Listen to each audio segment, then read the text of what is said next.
এবার দেখে নেব আজকের ওয়েদার আপডেট। আপনাদের জানিয়ে রাখি, দক্ষিণবঙ্গে আজ বিক্ষিপ্ত ঝড় বৃষ্টি, তবে বৃষ্টি হলেও থাকবে অস্বস্তিকর গরম। দুই বর্ধমান, বীরভূম, মুর্শিদাবাদ, নদিয়াতে ঝড় বৃষ্টি।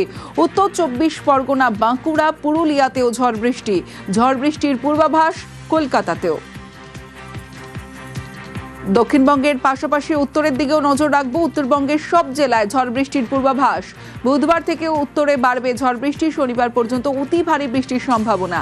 জলপাইগুড়ি, কোচবিহার, আলিপুরদুয়ার অতি ভারী বৃষ্টির সঙ্গে 40 থেকে 50 কিলোমিটার বেগে ঝড়।